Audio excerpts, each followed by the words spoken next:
Hey guys, welcome back to my channel. I hope you're having a great day today. And if you're new, welcome. We're happy to have you here. And if you enjoyed today's video, please hit that subscribe button. This way you'll be notified every time I post new content. So before we get started, this is actually just one of two scary videos that I am filming this week. Since I've had a lack in them the last couple of weeks, I thought I would film two. Hopefully both will go up this week because I am going to film one beauty video as well. And usually I always post 2 videos a week, but sometimes now and then I am able to get up a third. So it really just depends on editing time and do I have enough editing time between doctor's appointments and the way I'm feeling, etc., etc. But I just wanted you guys to know that I am working on more scary content, and getting it filmed is half the battle. So today we're going to be talking about the movie Scream. Now, did you guys know that back in December, Scream celebrated its 20th anniversary? 20 years. That movie came out 20 years ago. Do you know how that makes me feel? Old. Very old. That's how it makes me feel. Because my friends and I, we were obsessed with that movie. My mom was awesome. She took us to see it because we were not 17 yet. She was always awesome like that because I had such an interest in film, and she didn't even sit with us. She sat in the back. Go Mom. And ever since the day we saw it in the theater on the opening day, we were obsessed, and we went on to watch it on VHS over 100 times. And when I say 100 times, this is not an exaggeration. I know some kids exaggerate. Oh yeah, we saw it 100 times. No, this particular movie, we actually had a notebook and we wrote down like a little line for every time that we watched it. And we had this odd goal to watch it over 100 times. So I turned out perfectly normal, as you can see. So I don't know what they say about horror movies making kids not turn out normal. But anyway, so yeah, it was just an awesome movie that a lot of young people at the time and some older people as well just really loved. It's a great horror movie. I always was into horror even before that, and even some of my friends that weren't, the movie converted them into horror fans because it just had a great cast, and it was awesome. So today we are going to talk about 10 things that you did not know about the movie Scream. Well, 10 things that you may or really may not know. The title of these kind of videos are always like 10 things you don't know. But I don't know what you know and don't know. Maybe you do know. Maybe you're a super fan. Maybe you know some of the things and not all of them. So really, here are 10 things that you may or may not know about the movie Scream. So starting with number 10, the school principal, aka Fonzie from Happy Days, aka Henry Winkler, was killed for no reason whatsoever. It was literally not in the script. But the Weinstein brothers, who run Miramax and were helping to fund this film, they thought that too many pages / minutes, so 30 pages, which is about a half hour of film time, they thought too long had gone by without any more characters being killed, and they were scared that the audience would get bored, so they forced Wes Craven to sacrifice a character, and Kevin Williamson and Wes Craven talked, and they decided that it would be the principal. And I have no clue why the Weinstein brothers felt this way, because they could have let Fonzie live, and I would have been totally okay with it. I mean, especially because we have Casey Becker's death, which is just so brilliant, and then Tatum's death too is really memorable. I totally think that the audience would have been okay with less deaths. So, good job, Weinstein brothers. Who sacrifices Fonzie? That's just 9. Wes Craven directed all 4 Scream films, which is literally a rarity in the horror world. We know that like so many movies have so many sequels. I don't even know at this point how many sequels like Friday the 13th, for example, has, and usually a plethora of directors will come and go, but Wes Craven directed all 4, and to be honest, he might be the only one that's ever directed like every single sequel of a movie. If you know of another that like goes beyond 3 movies and it's all been the same director, let me know, because I really, off the top of my head, for a scary movie, can't think of anyone else who's like directed that many sequels by themselves. If it's just 2, it almost kind of doesn't count. Once you get into like 3 and 4, then you start being a little bit record breaking. But yeah, that was really interesting in my opinion, and I think that's why it was one of 2 reasons why the sequels were a little bit more quality than the sequels of some other films. Because you know what it is. I mean, come on, Freddy and Jason in Space, or whatever the heck that movie was, that was just horrifying. So number 8, the studio took a huge risk by opening just 5 days before Christmas in the movie theater. This is a time of year where lots of friendly family films and dramas usually will release. Rarely do horror movies get released before Christmas. Well, at least back then. Now, kind of whatever goes. There's a lot of different rules now. But back in the day, in the 90s, it was still kind of playing by the old rules where it was considered an oddity to release a horror movie 5 days before Christmas.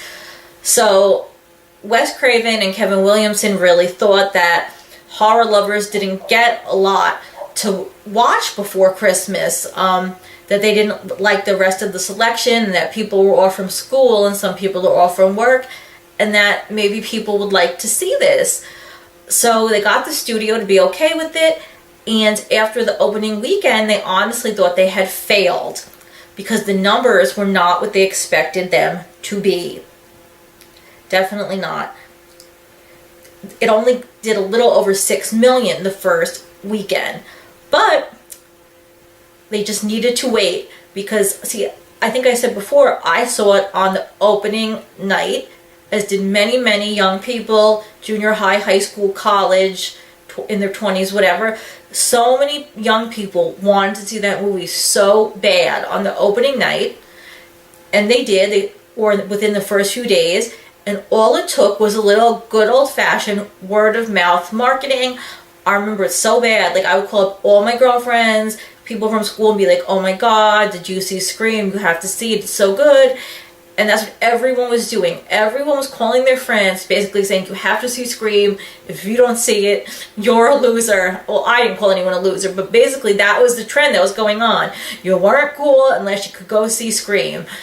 So the word-of-mouth marketing worked, and Scream ended up making over $100 million in the theater and stayed in the theater for several months. So never underestimate the power of word-of-mouth marketing and teenagers who love horror movies and good-looking young cast. Number 7. If Scream were real life, Tatum would have lived. Everyone knows that scene where Tatum gets stuck in that doggy door and loses her battle with the killer. But the funny thing was, Rose McGowan was actually so thin at the time that she could fit through the door. And during the scenes, they would have to cut a lot because she would just go sliding right through. Or, like, as the garage was going up a little bit, she'd fall on out because she was just so skinny. So eventually they had to use some props and clips and stuff to, like, kind of attach her shirt to the garage because she kept falling out. So it's kind of funny. They made it seem like she couldn't fit through because her boobs were too big, and that's what led her to her death. But really, in real life, she was skinny enough to survive. Number 6. The movie was always supposed to be a trilogy from the start. Kevin Williamson, also famous for coming up with Dawson's Creek, wrote the script to Scream like very fast, like in a few days, like 3 or 4 days, I believe it was. And he also wrote up some outlines for the 3rd and 4th movies. He just said he thought it would work as a trilogy. So of course, after the first one was so successful, they went through with the other movies. He wrote the second one completely. He was unable to work on the 3rd one. He was wrapped up, I believe, in another project, but he did get a writing credit because he obviously came up with the characters and a large part of the plot. And then he came back to write the 4th one. So I think that's another reason why the movies just work so much better, why the sequels aren't complete garbage. I still think the first movie's I still think the first movie is the most solid by far, with the second being a close runner-up. The second is actually a really great sequel. And the third is like, but even is like a lot better than like what I say about the third of like a lot of other horror movies. For me, the third of a lot of other horror movies are like nosedive into the floor. And then the fourth, no one really expected it all those years later. It was actually a pretty solid film. And he actually had some ideas that he could have taken it into a fifth and a sixth. But Neve Campbell was not that interested. And then unfortunately, Wes Craven ended up passing away. So Scream will live on as of only having 4 installments. Number 5. The movie originally got the dreaded NC17 rating. Do they even use NC17 anymore? I'm not even sure. I feel like I don't see it. So in case you don't know what NC17 is, NC17 literally means nobody under 17, and then at another point, no one under 18 was getting into that movie theater. With or without an adult did not matter. You could not be under that age. Whereas rated R, you can go into the movie as long as you have a person over the age of 18 with you as like your chaperone. So of course, a movie like this, where the characters are in high school, they know that there's a lot of people who are in high school and junior high who are going to want to see the movie. Of course, people in their 20s and adults are going to want to see it too, but they know that high school and junior high kids are also going to want to see it, and that a lot of their parents will buy them tickets, but they can only do so if it gets an R rating. NC-17 is just not acceptable. So they were freaking out about that. Apparently, they thought Casey's death was like too gruesome and this and that. And it seems so silly now with all the kind of movies that they have that are so much more gross, and the movies aren't even that good. It almost seems ridiculous that they got slapped with the NC-17, to be honest. But they actually had to edit the movie 9 times, and one of the Weinstein brothers had to put in a personal call to the people that rate the motion pictures to get it down to an R. So it was like a lot of work to get that R rating, but they fought for it and it was worth it. So I'm totally glad it got an R rating, because if it would have gotten NC-17, it never would have had the success that Number 4. Sam Raimi and George A. Romero initially passed on directing the film. It's crazy. Like, I can't imagine anyone but Wes Craven directing the film. And I mean, okay, George A. Romero to me is like a legend. So of course I'm not like, I don't want to insult Mr. Romero. I think he's brilliant man. Sam Raimi is really awesome too. But just, I feel like this film was meant to be Wes Craven's, if that makes any type of sense. It kind of just like, since he did Nightmare on Elm Street, and I don't know, it just kind of felt like a kind of film that was like more his style maybe than the other's style. I'm just really glad he wound up with it. And he actually passed on it at first as well. Not because he thought it was a bad script, but he was working on something else, and he didn't think he could get out of it, this and that. Then the other project he was working on kind of got paused, and he heard that Drew Barrymore had signed on to do Scream. And of course, when Drew Barrymore signed on, that really re-piqued his interest, because he really thought she was like a great actress. And since the other project was on pause, he was able to get out of it and come direct Scream after all. So I think it worked out in the end. I think he was the perfect director for it. Do you think anyone else should have directed it? If so, who? Let me know in the comments. Number 3. Now this is something now that's more known, but I literally walked out of the theater saying this when I saw it in the theater back in the day, and my friends thought I was crazy. And like later on, when it came out that this was true, they're like, oh my gosh, you're like the ultimate nerd for like realizing this. So Billy, who plays Neve Campbell's boyfriend, his last name is not an accident. So his name is Billy Loomis, and that is not a random last name. So Psycho, Hitchcock's most famous film, there's a character in that movie named Sam Loomis. He's the love interest of Marion Crane. And if you have not seen Psycho, which seems crazy to me, but a lot of people have not, surprisingly, Marion Crane is the woman who is in the famous shower scene that gets stabbed. So he plays her love interest. His name is Sam Loomis. Then, when John Carpenter directed Halloween, he really loved Hitchcock, so he named the psychiatrist, whatever he is, in that movie, he named him Dr. Sam Loomis, kind of as a little tribute to Hitchcock. And then, kind of as a little tribute to them both, Wes Craven gave Billy the last name Loomis. So it kind of all connects, which is kind of cool. So yeah, that's just a little fun fact. I think it's so neat when stuff like that happens. Don't you love picking up on little things like that? Did you know that? I think that's really cool. Number 2, the movie caused the sale of caller ID systems to skyrocket. So yeah, it's true. In 1996, some people had caller ID and some didn't. A lot of people did not see it as a necessity, and those who did have it thought, you know what, it's just basically they didn't want to have to pick up the phone if a telemarketer was calling. That was really the only reason they had it. And once they saw the movie, a lot of people were so creeped out by this and thought, you know what, maybe this is something that could really happen. Like, people could make these really creepy calls to you and stuff, that people went out and bought the caller ID systems. So the people who made these systems have the movie to thank for those rising sales. I know I had one in my home. I'm trying to think when we got it. We had it in the late 90s. I can't remember exactly if we got it before or after the movie, but it was actually around the time of the movie. I just can't remember like the exact month we got it, but it was around 96 or 97 when we got caller ID. So yeah, the movies can influence the real world like that sometimes.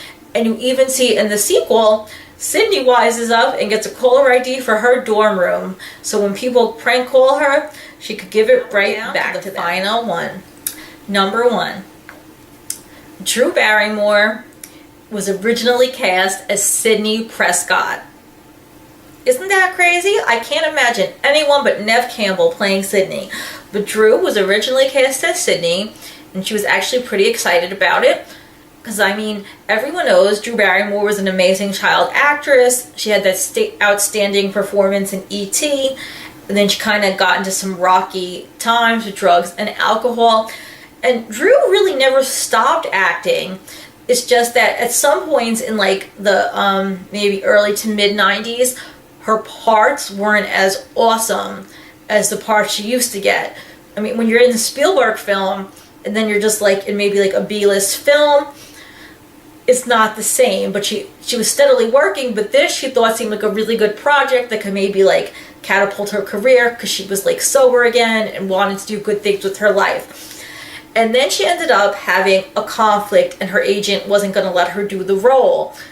And she actually approached Wes Craven and asked him if she could take the part of Casey Becker instead.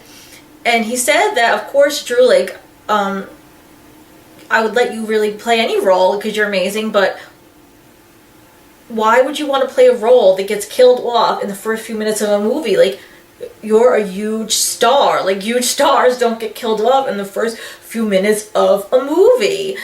And she's like, well, that's the thing. She said, nobody will see it coming.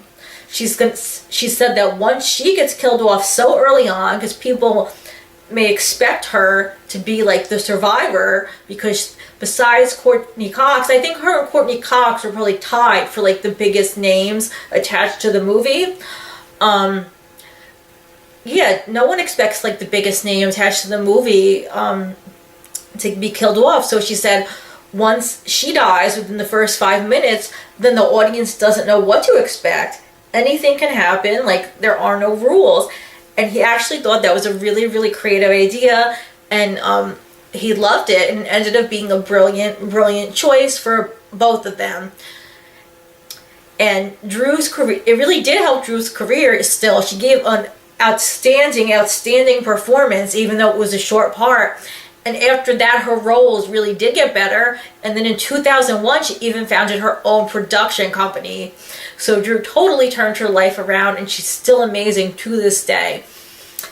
And then, so it was only a few weeks till shooting was about to begin, and they needed someone to play Sydney. They approached several people.